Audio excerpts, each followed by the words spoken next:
Le mot crèche signifie une mangeoire pour les animaux. Selon l'évangile de Luc 2, 7, Marie a déposé l'enfant Jésus dans la crèche de l'étable où Joseph et elle avaient trouvé refuge.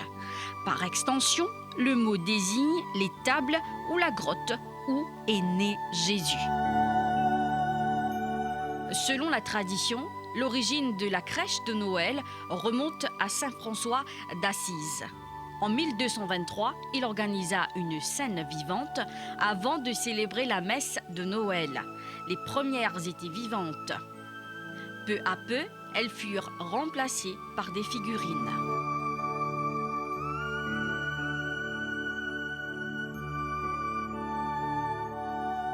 La première crèche avec personnage remonte à 1283 et fut commandée par le pape Onofrio IV.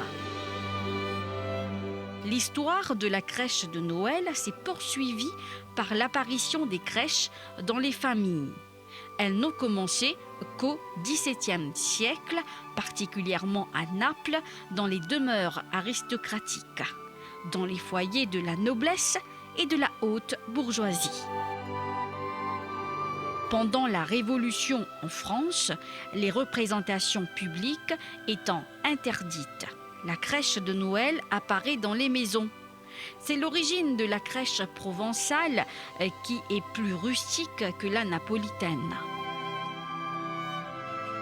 Les personnages de la crèche de Noël sont d'abord ceux que l'on voit dans le récit de l'évangile de Saint Luc, l'enfant Jésus, Marie, Joseph, les bergers avec leurs moutons et ceux qui se trouvent dans l'évangile de Saint Matthieu, les rois mages.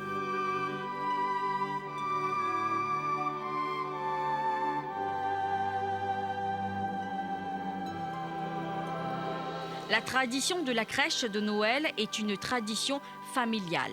L'installation de la crèche à la maison se fait le premier dimanche de l'Avent ou le dernier dimanche avant la fête.